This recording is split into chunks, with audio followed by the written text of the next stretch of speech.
Olá, seja bem-vindo, seja bem-vinda. Começa agora mais um programa especial da Ordem dos Advogados do Brasil. Esta e as próximas edições vamos comemorar uma data que ainda está por vir.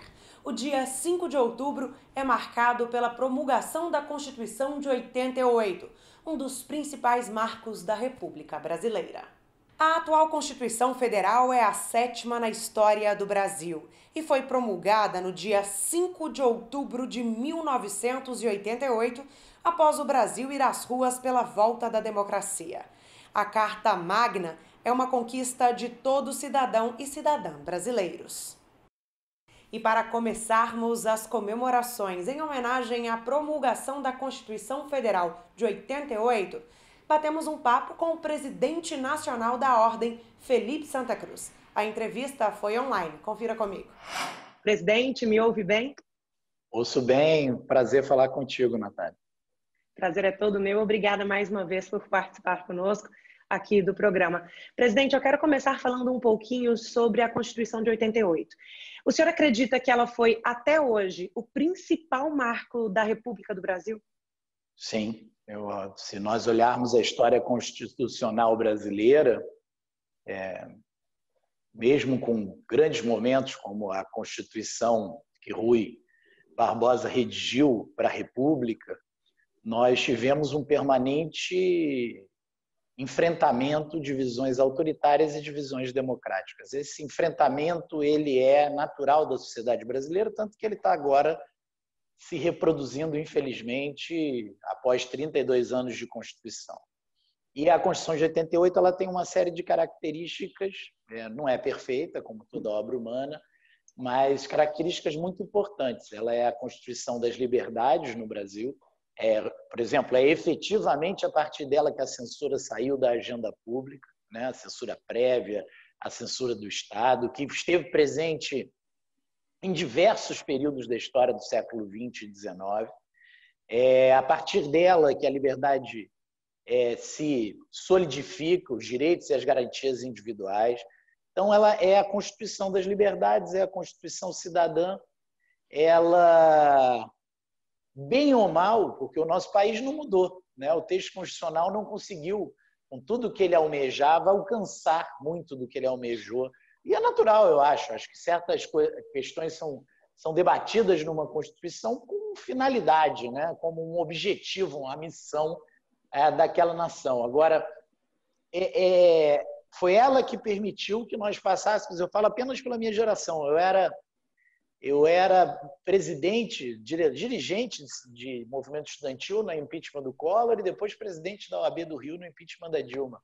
Dois momentos de grande fratura, de grande ruptura, de grande sofrimento, de grande angústia da cidadania que foram respondidos, bem ou mal, com problemas e com correções, foram decididos, digamos assim, pela regra vigente, pela regra constitucional. Então, a Constituição se mostrou maleável, né? Ela sofreu também muita descaracterização por uma sucessão de emendas, mas hoje ela ainda é um elemento central do Estado Democrático de Direito e das liberdades.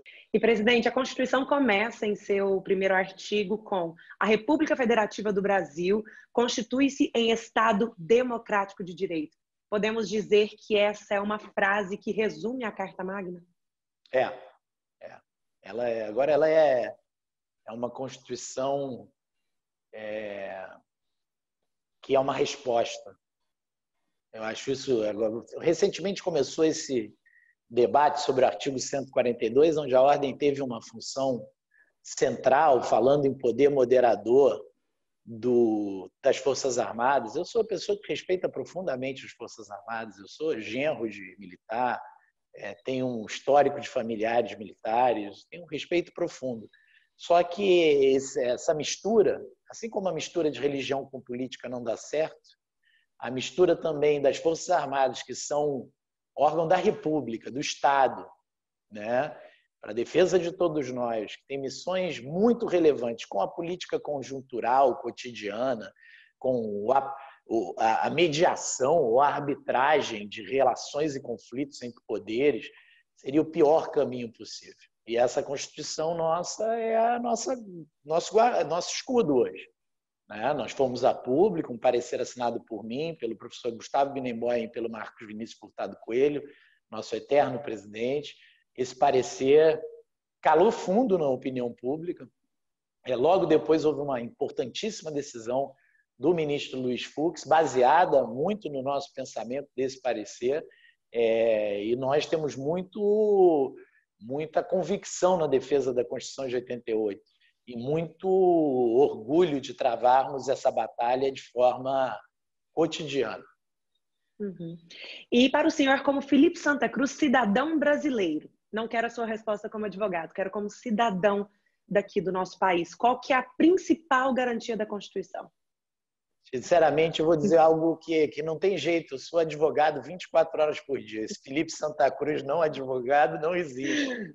E não existiu nunca, eu acho, antes de eu ser advogado. Então, assim, eu sou da geração da Constituição de 88. Você entende isso? Assim, eu cheguei na faculdade, eu e a Dani, minha esposa, em março de 1992. Né? Nós nos conhecemos no primeiro dia de aula da Universidade de Direito. Você não imagina a beleza daqueles tempos, assim, a vida que havia na sociedade brasileira a partir da Constituição de 88. Tudo era possível para o Brasil. Tudo era possível para o Brasil. O Brasil, finalmente, infelizmente não foi isso que se implementou, mas o Brasil finalmente tinha um instrumento democrático que salvaguardando o Estado Democrático de Direito para permitir que dentro da liberdade, da livre iniciativa, da função social da terra, tudo está ali. Né? Eu sou, por exemplo, um apaixonado pelo artigo 7º. Se não fosse o artigo 7º, as classes empresariais brasileiras equivocadamente já teriam retirado todos os direitos dos trabalhadores brasileiros. Aí a pessoa diz, mas a Constituição é por demais extensa. Pode ser, mas é pela lógica política do Brasil. Se não fosse extensa, ela já é vítima de tantas, né, virou quase um Frankenstein. Ela já é vítima de tantos ataques por conta da conjuntura de um país sempre polarizado, sempre em crise, né, crises que são repetitivas na história da nação, mas ali, né, albergados no artigo 7º, estão direitos dos trabalhadores, direitos sociais. O artigo 5º, né, com as garantias, o Brasil é o país da violência contra o cidadão, do abuso de autoridade. Quando eu lutei tanto por uma lei de abuso de autoridade, as pessoas diziam, para quê? Eu digo, para quê? Nós, advogados, que qualquer comarca do interior desse país, o advogado sabe da violência da força do Estado brasileiro e da forma que o Estado brasileiro, uma comunidade carente, por exemplo, trata os mais pobres, os negros. Todo mundo vê isso todos os dias, isso é hipocrisia. Né? E nós fomos à luta pela lei que coíbe esse abuso de autoridade, mas, acima de tudo, está a Constituição. Quando vem dizer que não pode torturar, não. Quando vem dizer que tem garantia individual, sim, que as pessoas podem se reunir livremente, que não cabe censura prévia. Então, é muita coisa bonita. E eu termino falando de uma que me toca o coração. Quer dizer, a advocacia brasileira, ao contrário de muitas no mundo, que eu não estou dizendo que são piores ou melhores, mas é uma realidade do nosso processo histórico constitucional, tem um artigo, o 133, que diz que a advocacia, função privada na sua maioria, tem função essencial à administração da justiça. Esse é um artigo que nós devemos ao Michel Temer, ao Nelson Jobim, ao o nosso inesquecível Ulisses Guimarães. Como advogado, e a Bernardo Cabral. Eu esqueci o mais amigo de todos meus, que é o relator, né, o coordenador da relatoria, o chefe da relatoria dessa Constituição, era, então, o ex-presidente e senador à época do Conselho Federal, José Bernardo Cabral, um nome de glória na nossa história. Essa resposta, então, não mudaria. Felipe Santa Cruz, cidadão, Felipe Santa Cruz, advogado. Nem sei fazer isso, Natália. Não tenho como. E nós vamos comemorar, no próximo dia 5 de outubro, 32 anos de Constituição Federal. Ela é muito nova, mas mesmo assim o senhor acredita que ela é rica na garantia de direitos atuais? Eu vou te falar uma coisa que está aí quanto o SUS, o Sistema Único de Saúde, apanhou. Quanto ele apanhou nesses últimos anos? É uma quimera, é um excesso. Nós estamos no meio da maior pandemia e é o SUS que está salvando a vida do povo brasileiro. É o SUS que está salvando a vida. É a Constituição restritiva, que alguns diziam, que colocava a vinculação de verbas. É essa Constituição que nos permite ter um sistema de saúde, por incrível que possa parecer, com todas as suas deficiências, universal, minimamente, atendendo a todos, coisa que não acontece na economia mais rica do mundo, 10 vezes mais rica que a nossa, que é a economia americana. Qual é a discussão que está permeando a eleição americana? É sistema de saúde. É sistema de saúde universal e a relação com a indústria privada dos planos de saúde. Então, veja o avanço da Constituição de 88, quanto ela precisa e merece ser protegida por todos nós. A vida, no meio desse ano terrível que foi 2020, deve muito no Brasil à Constituição de 1988. Com certeza. E o senhor acredita que hoje a maioria dos brasileiros tem a dimensão que foi a luta por essa Constituição ou não? Não. Infelizmente, eu acho que eu até sou dos que erraram. Tá? Como meu sangue é OAB, né? Eu sempre defendi a anistia da forma que foi feita, apesar de ser filho de um desaparecido político. Eu dizia que era melhor para o Brasil ter conciliado, não punido criminalmente, para que a gente pudesse seguir a vida democrática. Nós tínhamos ambições muito grandes. Eu ouvi isso do ministro Sepúlveda Pertence, que foi um dos grandes líderes nossos, depois grande ministro supremo e hoje grande advogado. O ministro disse, olha, eram aqueles tempos, a anistia foi uma escolha estratégica, nós queríamos que as pessoas voltassem para o Brasil, os exilados voltassem para o Brasil e que nós pudéssemos começar a marcha da redemocratização. Agora, a verdade é que o Brasil, ao contrário, por exemplo, do Chile e da Argentina, que tem seus problemas econômicos também, sociais, não radicalizou a pedagogia coletiva dos malefícios do autoritarismo. E isso faz com que 25% dos brasileiros hoje não defendam a democracia. Quem não defende a democracia é autoritário. Defende o autoritarismo, defende soluções de força, fechamento do Congresso, afastamento dos poderes constituídos, eleitos democraticamente, fechamento do Supremo ou perseguição a quem a decide diferente do que pensa essa parcela do eleitorado. E eu, triste, né, compreendo, por exemplo, eu vejo os números desses 25%, e parte substancial desses números está nas comunidades carentes. Aí eu tenho que ser obrigado a fazer uma reflexão de que a Constituição de 88 ela existe aqui na Barra da Tijuca, onde eu estou agora, mas ela não existe nas comunidades ali do Vidigal, da Rocinha, do Alemão e da Maré. Né? Lá não tem direito de ir e vir, lá não tem um Estado que respeite o cidadão, lá não tem saúde, lá não tem educação. Então, é natural que as pessoas sonhem com, até pela cultura brasileira, com soluções mirabolantes, com heróis providenciais, coisas que nunca aconteceram. Né? Então, esse desconhecimento da história brasileira, esse desconhecimento do processo histórico constitucional, jurídico, né? Causa a contradição entre a Constituição de 34 e a de 37. O Brasil faz uma das constituições mais democráticas, com a participação de todos, inclusive dos comunistas e da ultradireita, integralistas e comunistas dentro da Constituição de 34, e depois, em 37, nós já temos um ato de força redigido por Francisco Campos, a polaca, uma Constituição autoritária. Essa é a luta da história brasileira. Os períodos de democracia alternados com os períodos de autoritarismo. Presidente, então gostaria de te agradecer por participar conosco aqui do programa, que ele sirva, talvez, para educar muitas pessoas que ainda não entendem um pouco sobre a Constituição Federal.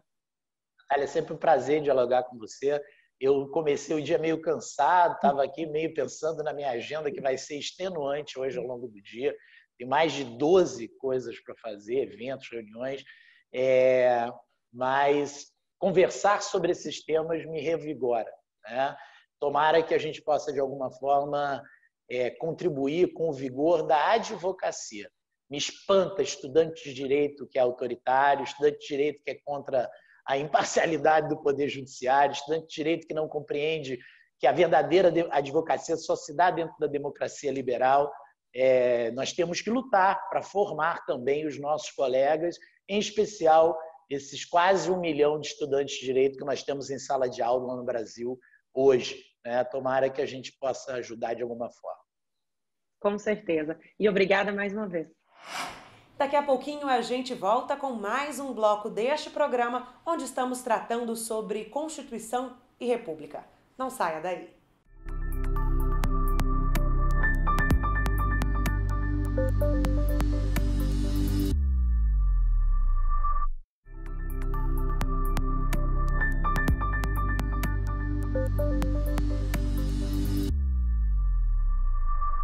Estamos de volta e quem participa conosco a partir de agora é Nabor Bulhões, presidente da Comissão Nacional de Defesa da República e da Democracia da OAB. Um bate-papo que mais parece com uma aula de história. Doutor Nabor, me escuta bem? Muito bem. Natália, é um prazer grande estar com você e mais ainda participar deste importante evento promovido pelo Conselho Federal da OAB. Doutor Nabor, muito obrigada mais uma vez por sua participação. E eu começo, doutor Nabor, perguntando para o senhor acredita que hoje a Constituição Federal é o único marco de fundação da República no Brasil? Eu diria que é um marco significativo da transição democrática.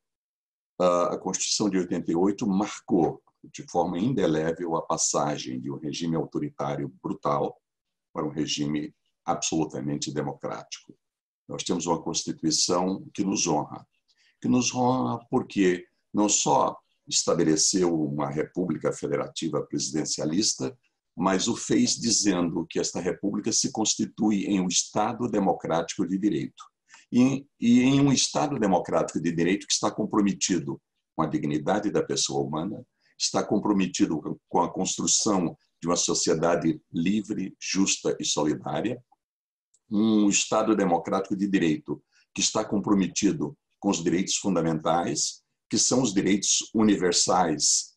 E os direitos humanos universais, eu diria, e aqueles direitos positivados na Constituição em favor dos cidadãos, eu diria que é uma Constituição mais do que isso, que estabeleceu como marco o direito como fator limitador do poder, estabeleceu um notável sistema de garantias para implementar direitos não apenas civis e políticos, mas culturais, econômicos e sociais.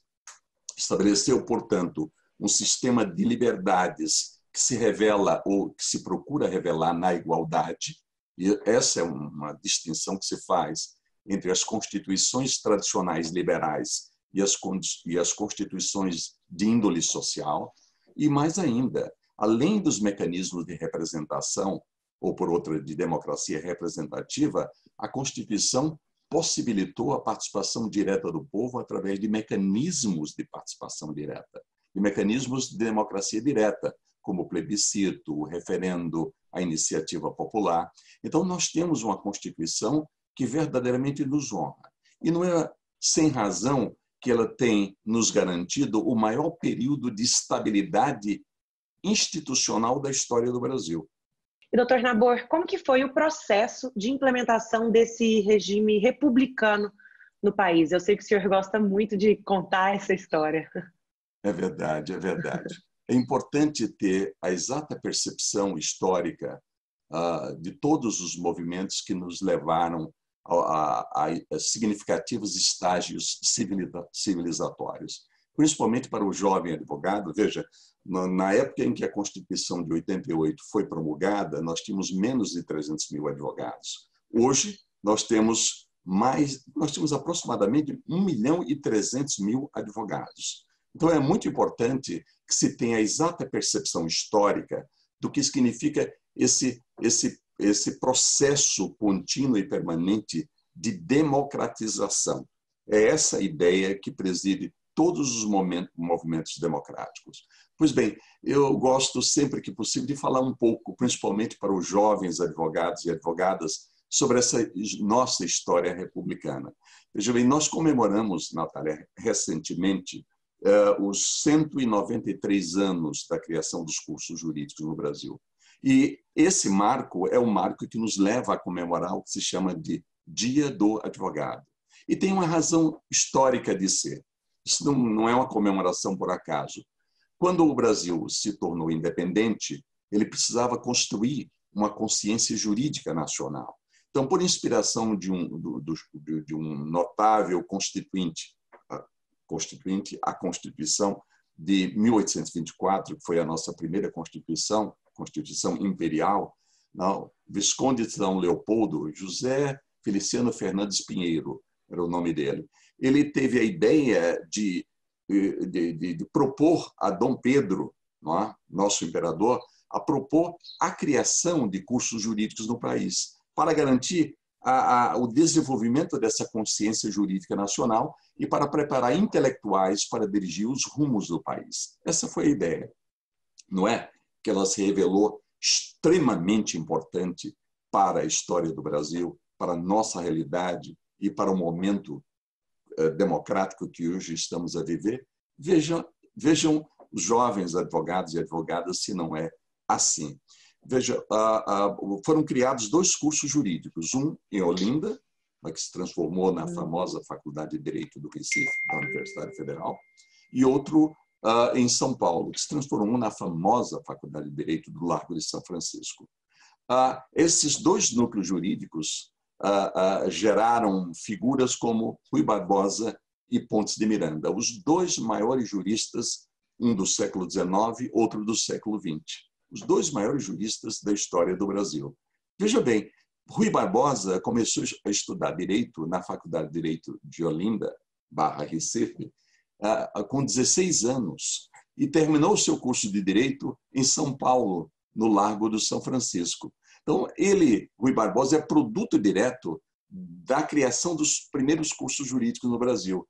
E Rui foi exatamente o construtor da República e é o patrono da advocacia, por razões históricas. É que, embora os fundadores da República tenham sido Deodoro e Benjamin Constant, sendo Deodoro o proclamador, o verdadeiro construtor foi Rui Barbosa, porque ele fez vamos dizer assim, ele fez a minuta, digamos assim, o draft, ele fez escreveu um projeto de Constituição que se transformou na nossa primeira Constituição republicana, a Constituição de 1891.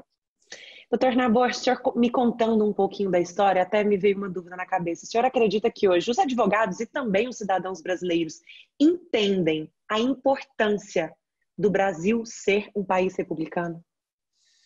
Eu acho que falta uma melhor conscientização do que significa ser um país republicano. Ser um país republicano é ser essencialmente um país democrático. Essa experiência, Natália, ela vem de uma democracia notável, aliás, autoproclamada a maior democracia do mundo, que é a democracia americana. Tem lá suas vicissitudes, porque nada é perfeito, mas os americanos, com seu pragmatismo, eles conseguiram estabelecer, na época em que predominavam reis, imperadores e autocratas, estamos falando do século XVIII, os americanos conseguiram estabelecer a primeira democracia representativa do mundo com aquela conformação que está na Constituição de 1787. E foi ela que inspirou Rui Barbosa. Rui Barbosa, ele conhecia profundamente o direito inglês e o direito americano. E ao elaborar a minuta, digamos assim, o texto inicial da Constituição de 1891, Rui Barbosa teve como base exatamente a construção americana.